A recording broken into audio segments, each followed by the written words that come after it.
You need to be organized and do what works while you build what you want.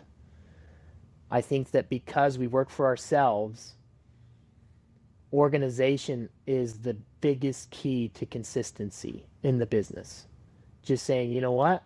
Every day when I get to the office from blank time to blank time, all I do is this. When I'm at this time of the day, I'm doing this. When I'm at this time of the day, I'm doing this. And just stick to what works. And once you do what works, then build on what you want.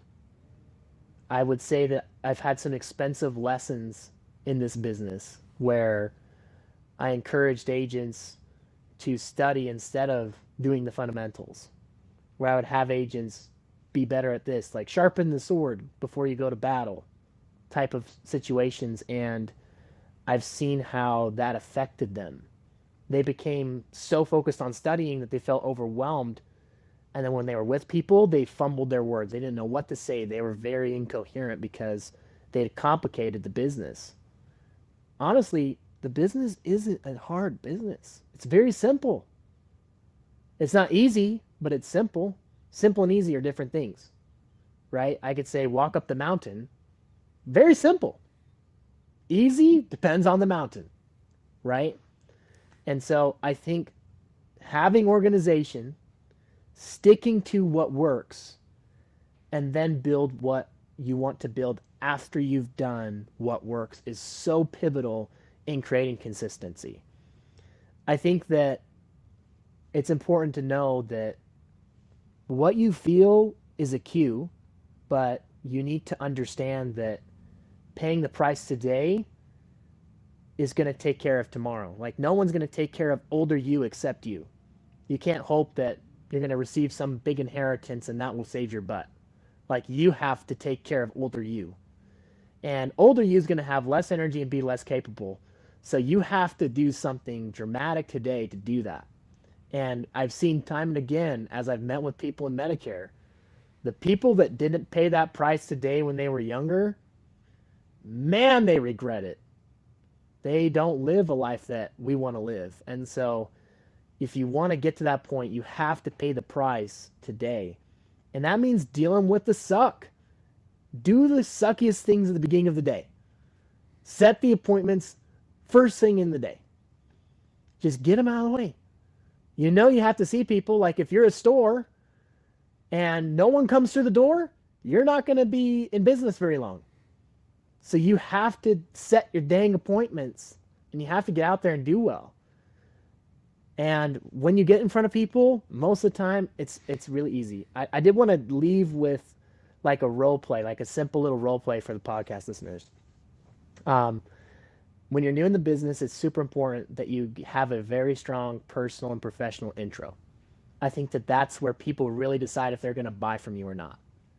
If you ask me, it's where people can build trust and understand who you are and what you bring. So I want to share mine with you, and I want you listeners to think about how you can use it. So I usually start with some personal stuff and lead into why I do what I do professionally. So that way the consumer can connect the dots and be able to follow why I do what I do and it makes sense. So here's mine. Ready? Boom.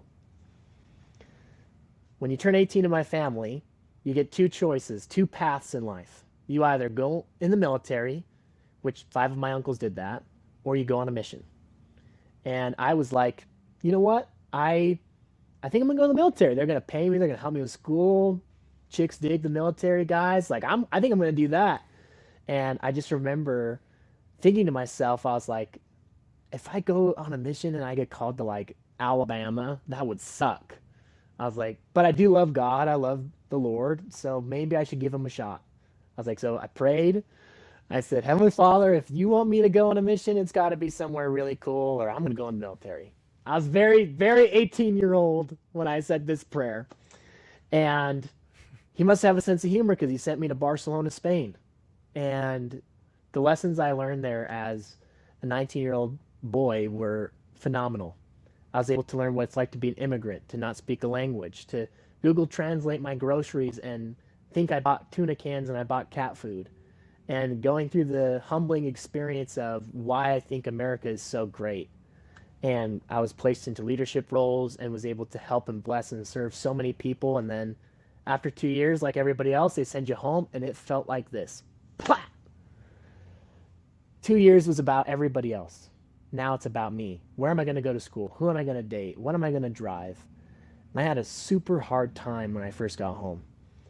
And I just decided, you know what? Nothing's changed. I could still have a mission. And my mission is to bless people, to serve people, and to lift my community. And that's why I got into this business. Because every day I get to meet with people who have contributed to this wonderful society, who have built this as teachers, as construction workers, and now I get to bless you. And I do that in a very unique way. I'm a broker, which means that I work with hundreds of companies, pretty much every company under the sun, come to think of it. So the only reason why someone doesn't buy from me is because they don't like me, which is impossible. So what I do is I take your situation, I compare you to everybody, and I show you the list so you know there's nothing up my sleeves. Because I find that everybody loves to shop, but no one likes to be sold. And so I let you pick. I may make a suggestion based off of experience, customer experience, what have you, but you pick, and that's the one we're going to go with. So without further ado, do you have any questions before we go over Medicare 101? That's my personal and professional intro. And I can honestly say that people at that moment, they go from this to, oh, okay.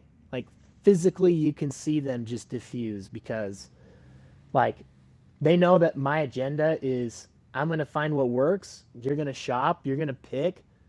So the only reason you wouldn't buy is you don't like me. I literally set the stage for success.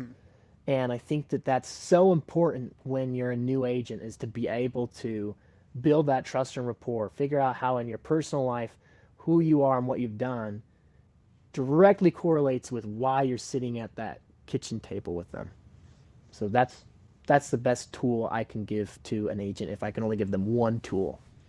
Carson, you are so awesome. I want to thank you deeply for coming on here, sharing your passion, man. This guy is crazy. I love you, Carson. He always brings it. He's totally different. He's unlike anybody else. There were so many gold nuggets today.